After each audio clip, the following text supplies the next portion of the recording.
On today's episode of Locked On Canadiens, should the Canadiens throw the Oilers a lifeline?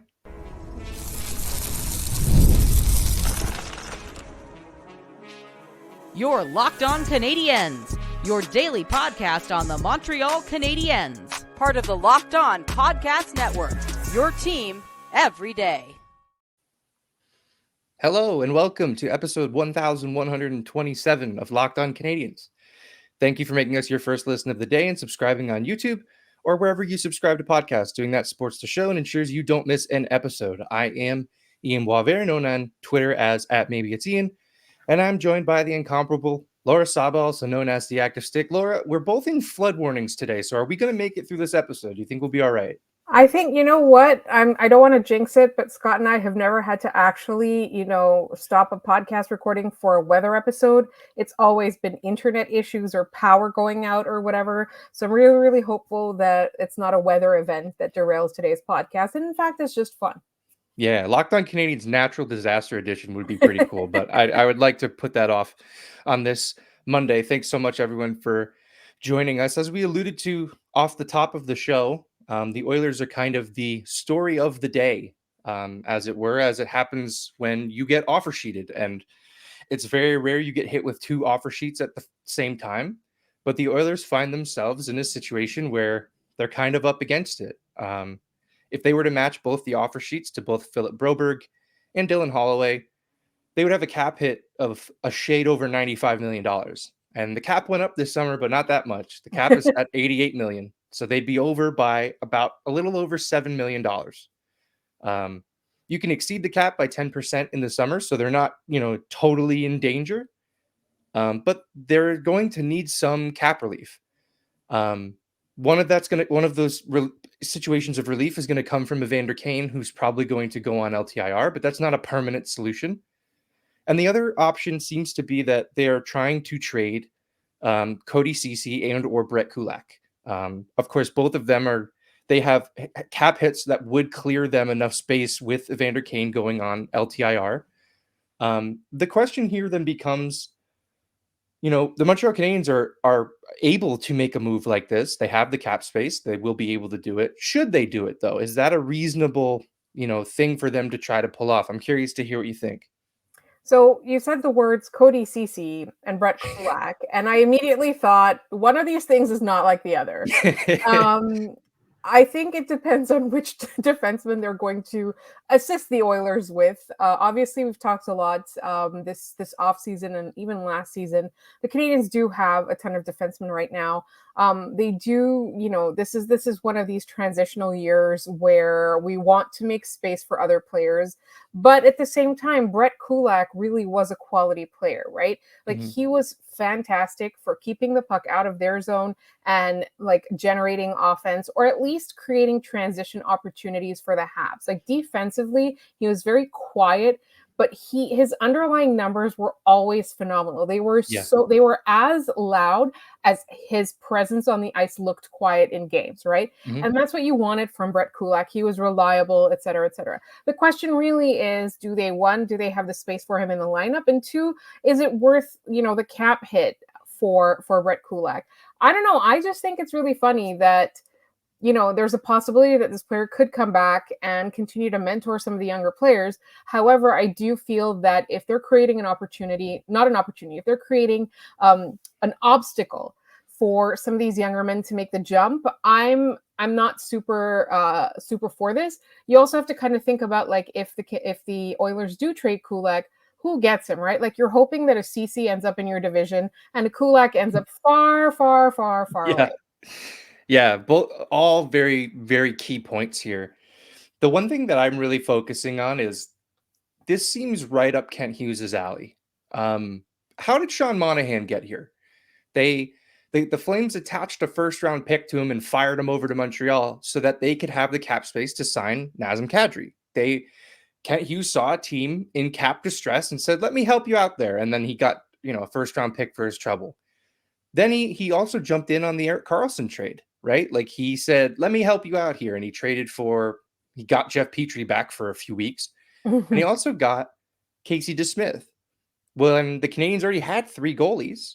There was there's as much of a hindrance to him playing on the Canadiens as there is to Kulak coming back from a Right. roster standpoint. DeSmith didn't stay in Montreal.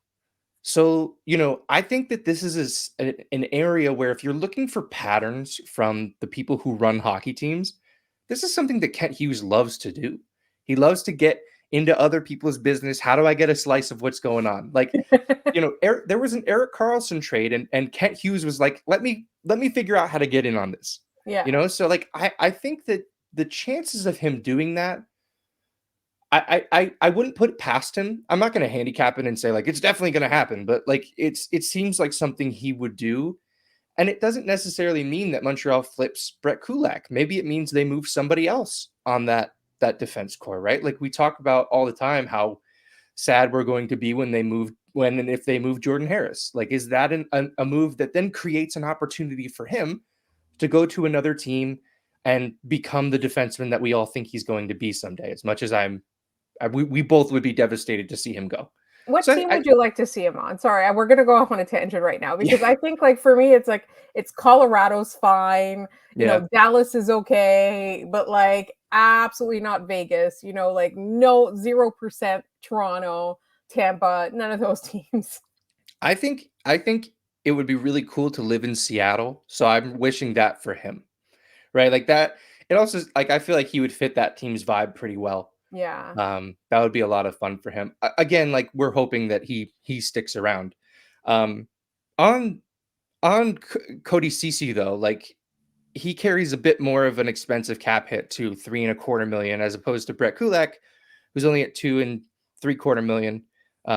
Ceci only has 1 year left. Kulak has 2. Do you think anyone's going to bite on Ceci? Like I have a hard time believing that someone's going to pony up for I the mean, last year of that deal. The Leafs did. Yeah, there, I think there is a strong possibility, and I know that there are you can't quote me on this, but I know that there were some stretches. I believe that there were articles coming out about how CC was actually the best defenseman on that team for a while. Yeah, like I feel like there's got to be some GM, particularly an old school one, that would definitely want to grab a Cody Ceci. I feel like there's still that attitude in the league.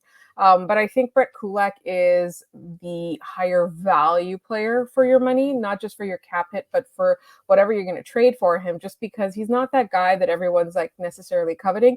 But when you bring him onto your team, he's really, really going to add a lot. Yeah. And his star definitely rose during the cup final. Yeah. And throughout the playoffs, like he was a steadying presence on defense. Like that cap hit is very manageable for this year and next. Like a team that it's kind of tough because you're hoping that there's a team out there that in August has a need for someone like Brett Kulak. When Also, really they would know in March, right? right, exactly. Has the need for him and that they expect to be a deep playoff team, and then has the money to get him, right? Like Right. it's August, a lot of the cap dollars are taken up. The only way that this really works out is if Edmonton attaches some kind of sweetener, which is like usually reserved for bad players with bad contracts. But like Kulak is a good player on a good contract, and they're in such a bad situation, they're gonna have to attach like a draft pick to get him out of there. Right. Um, Absolutely. And I yeah. think, like this is the kind of thing where, the offer sheets are kind of a way to squeeze Edmonton. It's not like they're bad players that the St. Louis Blues are pursuing. It's just that this is just kind of a way to kind of put the squeeze and put a team in an uncomfortable position. And the fallout from that is that they're going to have to make a lot of difficult decisions and a lot of decisions that they wouldn't necessarily have made, right? So I think for me, like there's so much opportunity here for any GM. But like you pointed out, this does seem like a situation Kent Hughes would like to put himself into. Yeah, he loves it. I think these guys are creatures of habit. We haven't gotten our August Kent Hughes trade yet. Like we're due for one, I think. So it's interesting. We're gonna see how this plays out pretty early this week. The Oilers, I believe, have until sometime on Tuesday to decide if they're matching those two offer sheets. So rubber's gonna hit the road pretty quickly when it comes to whatever they decide to do here. One decision that still has some time left on it is whether or not Ivan Demidov is going to have a lineup spot in the KHL this year. And we're going to get into that in just a second.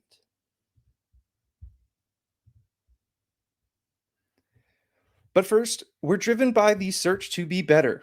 When it comes to hiring, the best way to search for a candidate isn't to search at all.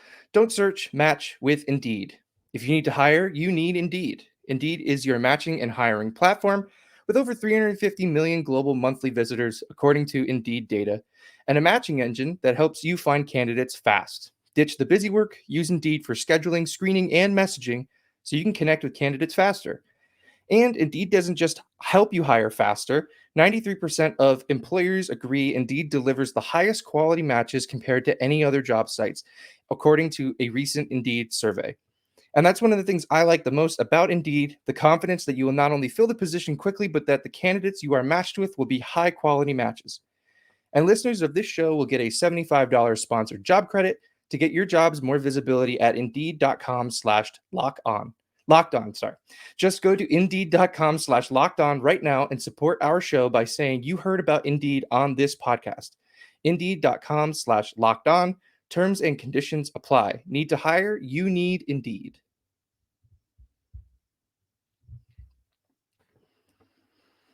All right, we are back, and we kind of buried a story last week that we need to circle back to, because I think it sends ripples through this organization, and they need to figure out what's going on with Ivan Demidov in the KHL.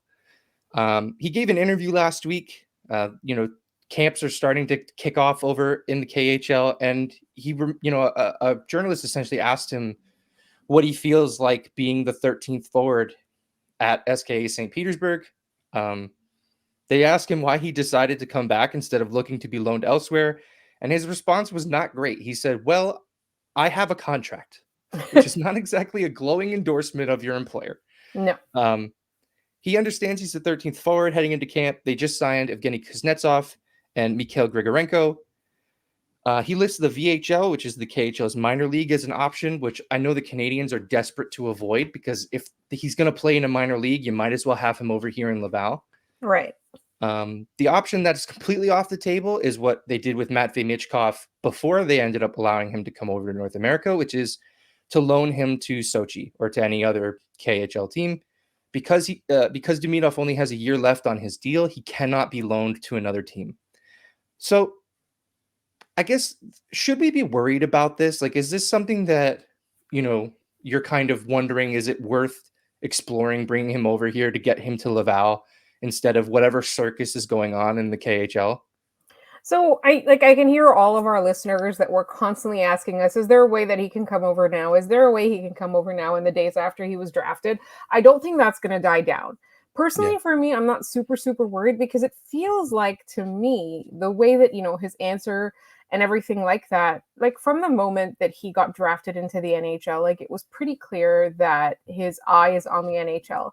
His plan, he's honoring that last year of his contract, but he's not passionate about it. He's more focused on coming over here. And you can see that as like a worrisome thing or not, in terms of, how much is he going to dedicate himself to development in his current job, right? How much control are the Canadiens going to have over what he does, right? It does make more sense to bring him over, but I think they don't necessarily want to make waves, and him too. Like, I don't think he wants to make waves. I'm sure he's not happy with the way that things are, but also, like, he's the 13th forward now. Does that mean that he's going to be the 13th forward throughout the entire season? Like, I don't know that they're going to continue to punish him for wanting to be an NHLer over the course of the next season if they need to win, right?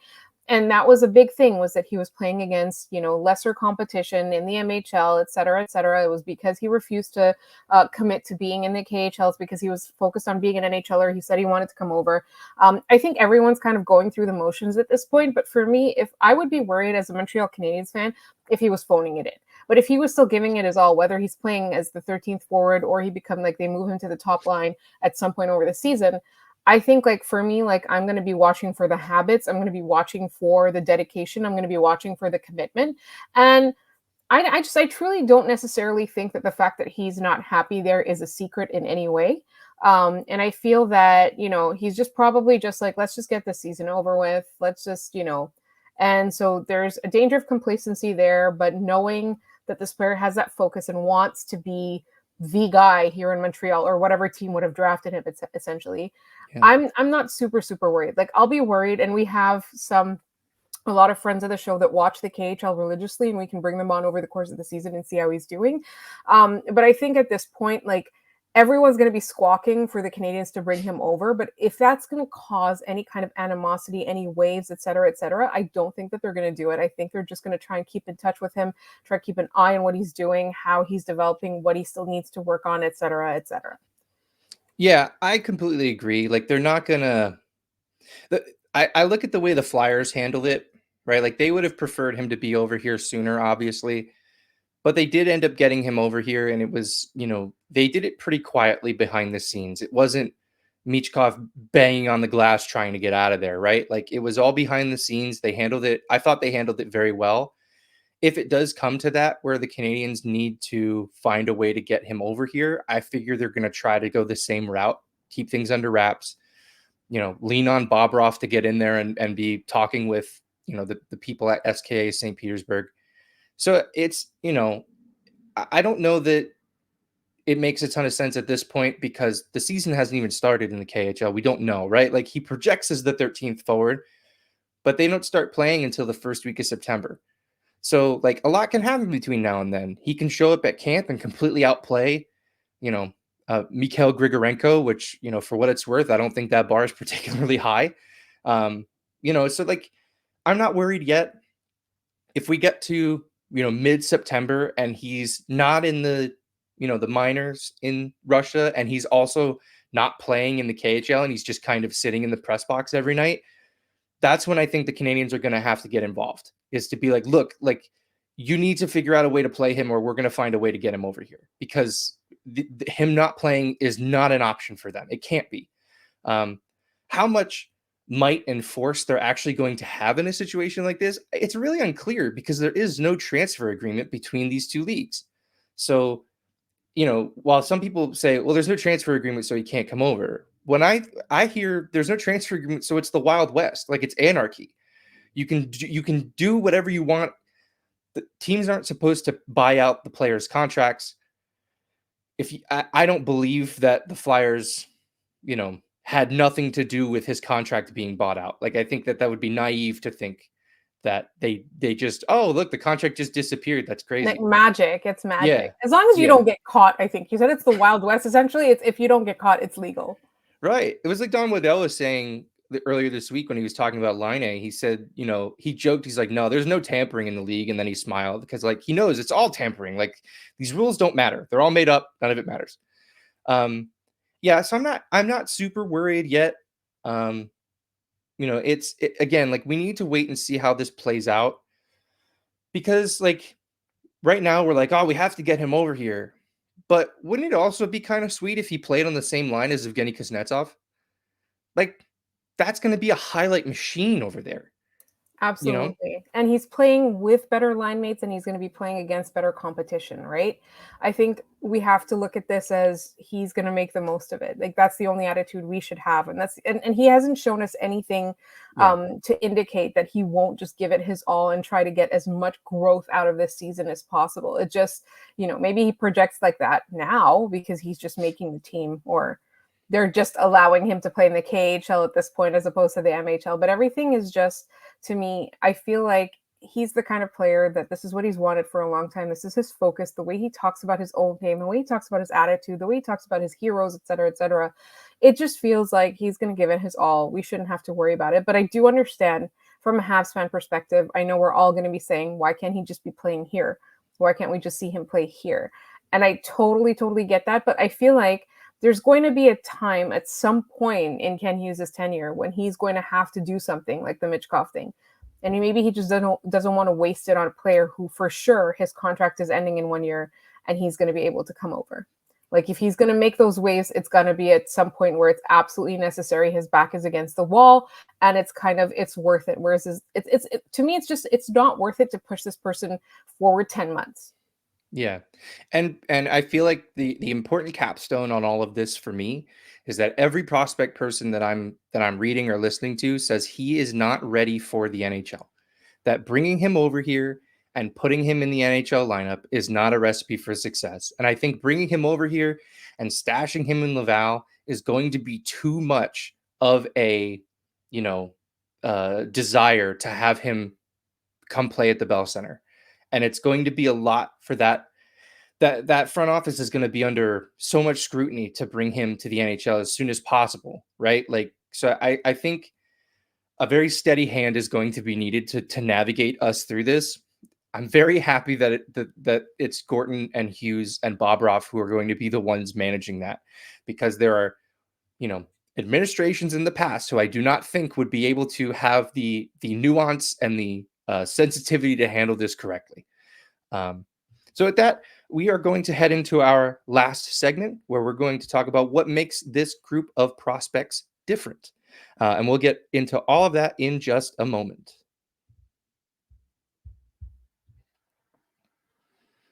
Passion, drive, and patience. The formula for winning championships is also what keeps your ride or die alive. eBay Motors has everything you need to maintain your vehicle and level it up to peak performance. Superchargers, roof racks, exhaust kits, LED headlights, and more. Whether you're into speed, power, or style, eBay Motors has you covered with over 120 million parts for your number one ride or die. You'll always find exactly what you're looking for. And with eBay Guaranteed Fit, your part is guaranteed to fit your ride every time or your money back. Because with eBay Motors, you are burning rubber and not cash. With all the parts you need at the prices you want, it's easy to make your car the MVP and bring home huge wins. Keep your ride or die alive at ebaymotors.com. Eligible items only, exclusions apply, eBay Guaranteed Fit only available to U.S. customers. All right, we are back. And before we get into our final segment, I do want to thank you for making Locked On Canadiens your first listen of the day. For your second listen, once we're wrapped up here, go enjoy the Locked On NHL podcast. Locked On NHL provides you with a national perspective on all things NHL each and every day, with national experts and local insight on every team in the league. Available on YouTube or wherever you get your podcasts. Part of the Locked On Podcast Network, your team every day. All right, we talked a little bit in that last segment about how, the previous administration we wouldn't have a ton of confidence in them managing us through this Demidov situation. And, I think it's important that we talk about the prospect pool that we have now. And you wanted to talk about what makes them different. Like Right. why is our hype about this prospect pool warranted when we have been burned so often in the past? So this was 2 mailbags ago that we got a question on Twitter saying, we hype and overhype these players every time. Like, what makes this group different to the crop of prospects that we've been hyped up about in the past? And I think there's a few things at play. I think, definitely we've become a lot more knowledgeable about what is required for this team and for success in general as a group, as a fan base. Before we would, there was this, I would say it was a bias thing, right? Like the Canadiens drafted some guy, so he must be good. There was definitely there's that feeling, right? And then there's the other thing too, where the previous administration was always drafting players with a high floor, but not necessarily a high ceiling. So there was always possibilities, there were always projections for these guys to make the NHL. But if you looked closer at the projections, it was always as a fourth line center. It was always as a third liner. It was always, that kind of thing. There were no home runs. There was no real swinging for the fences. It was safe picks. And then you see the player plays in the NHL for a season or two, or even goes on longer, but isn't necessarily impactful, right? And then you also have the fact that, whether it was on purpose or not, Trevor Timmins had some hidden gems, right? Like, Ian, you were talking about how in the 2007 NHL draft, he's essentially, he made his career in that draft. Yeah. And I remember specifically thinking that was just how they must have drafted all the time, right? Right. If Trevor Timmins made the pick, then it must mean that it is that, that high value steal type of player. And that's just not true. And I think, I do remember specifically there was a moment where I was on another show with Connor McKenna. It was Hockey Primetime on Sirius XM. And he was talking about how, maybe it's time to ask ourselves questions about Trevor Timmins' drafting record and Marc Bergevin's drafting record, because, he listed a number of years and he said, what's come out of those years ever since those, the Pacioretty, et cetera, core. And I remember in that moment getting upset and feeling like that I should defend this front office because they brought us those players that we just mentioned.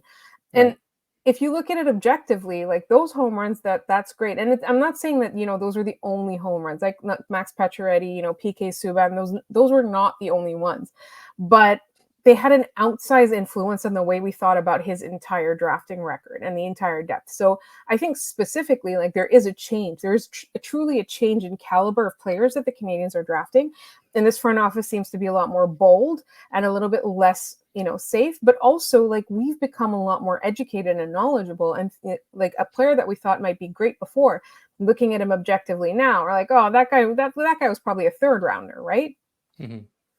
Yeah, I think those are all really great points. And it was funny you mentioned that 2007 draft, and you said PK and Pacioretty, and not Ryan McDonough, who has won Stanley Cups and never played a game in Montreal because they finally did something good, and then they immediately shipped him out of town for Scott Gomez.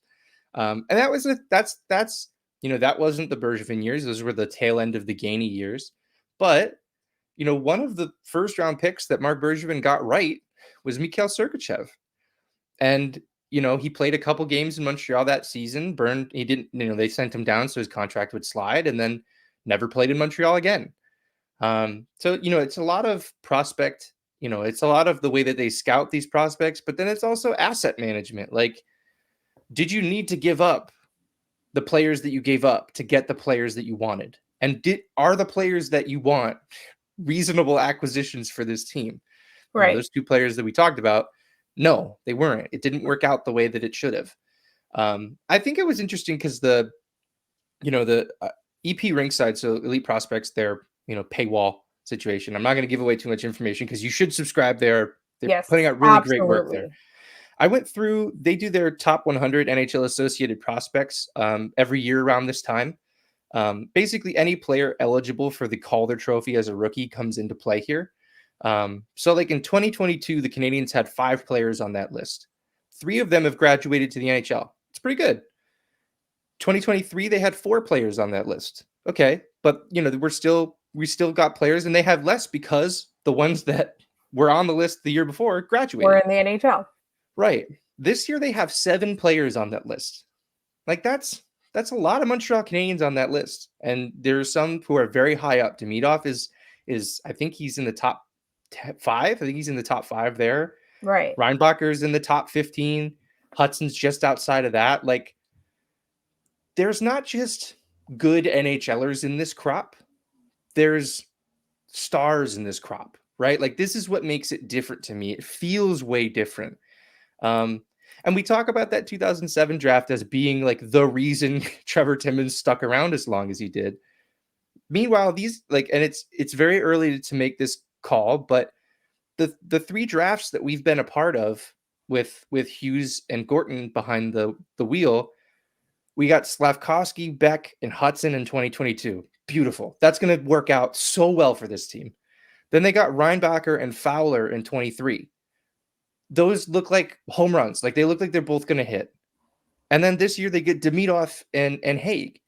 Like, this seems very different, right? Like, it doesn't feel like the same flavor of Canadiens that we've gotten for years, where, that first pick, we're probably picking, a defenseman who tops out as a second line guy, a second pairing defenseman, and then with the second pick where they picked Haig, we're grabbing, I don't know, a guy like who could play third line minutes, maybe. Like, exactly. Like, these aren't there's hope in a lot of these picks in that they're hoping they hit really high on their ceiling, but they're not safe picks in the sense that, like, you'll get a 300 game NHL career out of this guy. Yeah. And I think, okay, so top 100 prospects, right? There are 32 teams in the NHL, which means that each team, that's what I was doing when I was clicking around, each team would have 3.125 players on there. So the Canadiens have more than twice that. So I think that's also something that you kind of need to look at is, their prospect pool in comparison to what the others have in the league. Right. And that as well, like, you often you don't necessarily need to be amazing. You just need to be better than the others. Right. In terms of your players hitting. But one thing that we have not yet mentioned yet, and this one I think is a huge thing, is the emphasis on development. that this front office has put. They went out there and they got big names. They spent money. They have players. They literally have not former Olympians. I think they're still Olympians technically. They literally have gold medal winners. They have Vinny Lecavalier. They have people around these players just to kind of coach them with the mental aspect, with the preparation aspect, and forget about the skills development, right? They focus on these things. And even Martin Saint-Louis, you see, he focuses on all of the small things, the small habits. He calls them reads, all of that. Mm-hmm. And the emphasis that they have might not necessarily have been in place with the previous front offices. I mean, when the administration changed and Jeff Gorton came in, I believe it was in Sportsnet, if I'm not mistaken. It might have been an Eric Engels article in Sportsnet, but I have to double check.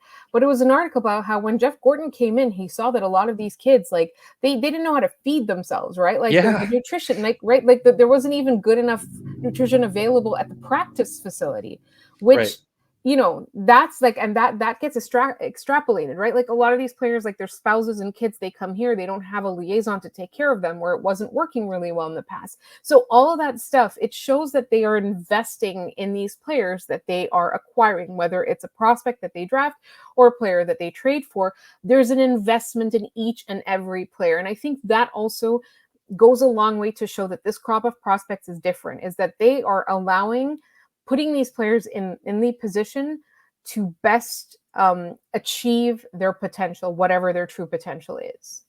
Completely agreed. And the one thing I want to leave on the end of this is a bit of a parting shot, but I believe the Ottawa Senators have one player within the Elite Prospects top 100 prospects. So oh my God, the rebuild is over in Ottawa, apparently. So good job, Pierre Dorion. You did it. You did it. That's going to do it for us today on Locked On Canadiens. Thanks so much for tuning in and making us your first listen of the day.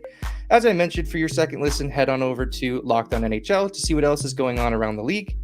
As a reminder, we are free and available everywhere you get your podcasts, including YouTube. So be sure to subscribe to Locked On Canadiens so you don't miss an episode. You can follow the show on Twitter at LO_Canadiens or email us at lockedoncanadiens@gmail.com. You can find Laura at The Active Stick, and you can find me at Maybe It's Ian. Thanks for tuning in. We will see you next time.